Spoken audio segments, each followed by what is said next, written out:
Les Jeux de Milan-Cortina se sont achevés en beauté dans les arènes de Vérone par la traditionnelle parade des athlètes, l'occasion d'une passation de relais puisque les maires de Milan et de Cortina ont remis le drapeau olympique aux Alpes 2030, le symbole des Jeux remis à la France donc, et qui officialise ainsi le début de la nouvelle Olympiade. Ce sera dans 4 ans, une nouvelle page qui va donc commencer à s'écrire à compter de ce lundi. Le drapeau olympique va faire son grand retour à Albertville, 34 ans après son précédent départ. Une cérémonie est organisée tout à l'heure à la Halle Olympique en présence des athlètes français qui ont brillé pendant ces JO. On va les retrouver tout de suite sur place. Notre envoyé spécial Cédric qui nous attend donc au pied des montagnes. Cédric, vous êtes toujours là. On est déjà tourné vers la suite, Cédric, hein, c'est la fin d'un chapitre, le début d'un autre qu'on marque aujourd'hui. Effectivement, avec ce grand moment attendu dans la soirée ici à Albertville, la réception du drapeau olympique qu'on a vu quitter les arènes de Vérone hier en Italie pour arriver aujourd'hui à Albertville. Il sera hissé tout à l'heure par des chasseurs alpins, une unité spécialisée dans les combats de montagne de l'armée française. Ils vont descendre en rappel pour hisser ce drapeau sur un mât d'une 50aine de mètres de haut qui va signifier donc le retour des Jeux Olympiques en France 2 ans après les Jeux Olympiques d'été de Paris 2024. Il reste 4 ans avant d'accueillir cet événement. Bien sûr, on va en reparler tout à l'heure. Il y a eu des couacs récemment dans l'organisation, au sein du comité d'organisation des Alpes 2030. Mais pour l'heure, c'est surtout le moment de fêter les athlètes médaillés aux Jeux d'hiver de Milan-Cortina. À quelques mètres de moi, il y a déjà tous les athlètes réunis qui répondent aux différents médias présents ici. Et puis ensuite, les festivités vont commencer dans la soirée, dans la halle olympique, puisqu'il y a déjà des installations olympiques ici à Albertville.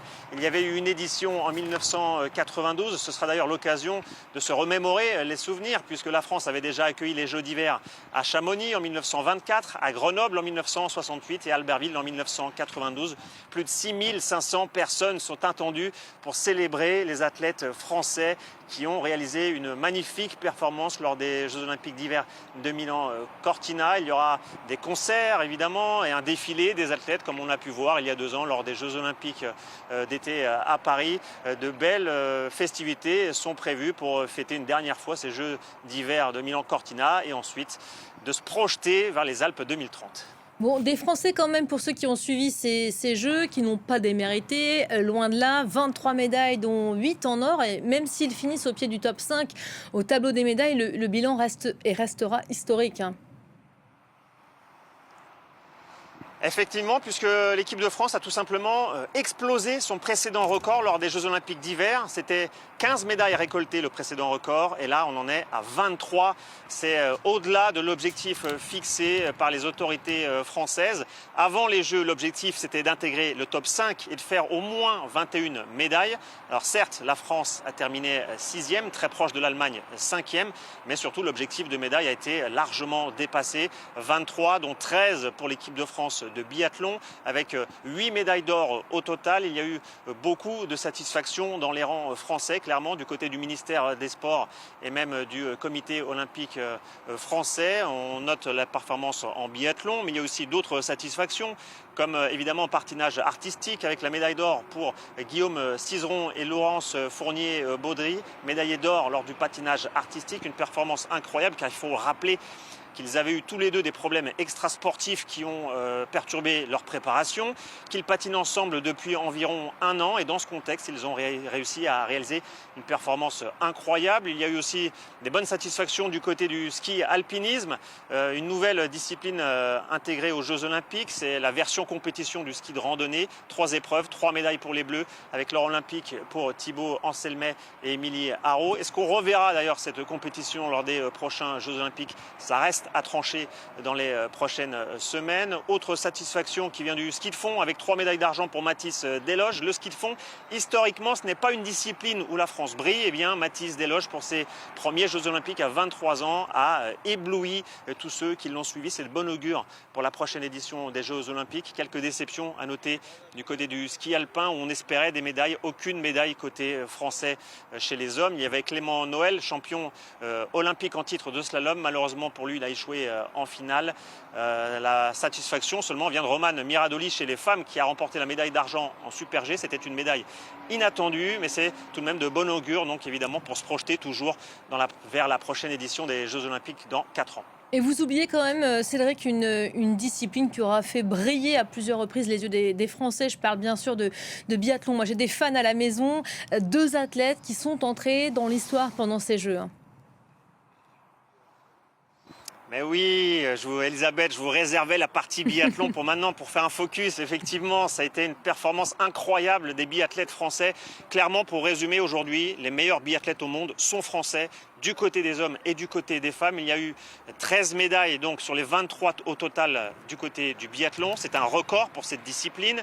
Il y a eu 6 des 8 médailles de la France viennent du biathlon. Les Français qui ont réalisé un triplé historique, médaille d'or au relais mixte, au relais hommes et au relais femmes, avec 2 athlètes, vous l'avez dit Elisabeth, qui se sont particulièrement illustrés. Chez les hommes, c'est Quentin Fillon-Maillet.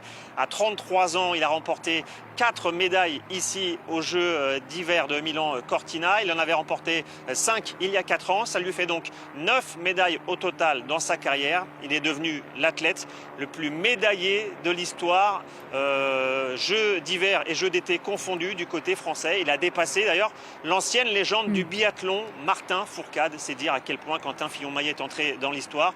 Est-ce qu'on le reverra dans 4 ans? Il aura 37 ans donc pour les Alpes 2030.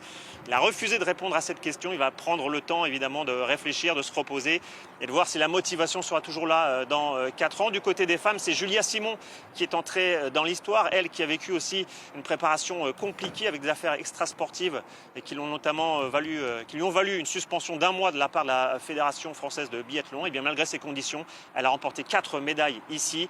À son palmarès, il y a désormais 5 médailles olympiques. Elle est l'athlète française la plus titrée des Jeux Olympiques d'hiver. Donc le biathlon qui a frappé très très fort ici, les Français sont les meilleurs au monde et c'est de bon augure toujours dans une projection des Alpes 2030 où on attend au moins aussi bien de la part des biathlètes français à la maison.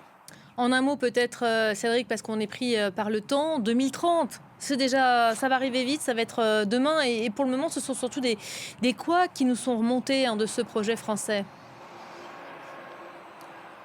Effectivement, zone de turbulence pour le comité d'organisation des Alpes 2030. Clairement, le vent est de face. Pourquoi? Eh bien, parce que depuis plusieurs semaines, il y a eu des démissions en série. 3 cadres majeurs du comité d'organisation ont démissionné.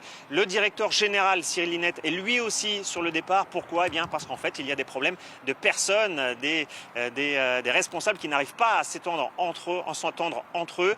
Le point d'accrochage, c'est clairement le président Edgar Gros-Piron qui visiblement a du mal à s'entendre avec ses collègues. En tout cas, cela a provoqué une réaction du gouvernement qui a missionné une mission d'inspection pour mettre de l'ordre dans ce comité d'organisation, car il y a encore beaucoup de flou. On connaît les 4 pôles, ça sera la Savoie, la Haute-Savoie, le Briançonnais et Nice, mais on ne connaît pas encore la carte précise des sites olympiques. On ne sait pas quelle compétition il y aura. Alors le gouvernement met un peu la pression en coulisses. Il y aura d'ailleurs Sébastien Lecornu, le Premier ministre, qui va se rendre aujourd'hui à Albertville pour faire passer le message. Il faut accélérer le calendrier sous risque sinon d'être sous très grande pression pour livrer le calendrier à temps dans 4 ans. Et on vous retrouvera tout à l'heure pour aller plus loin sur ces Alpes 2030. Moi, j'ai une question à tous les 3, tradition oblige.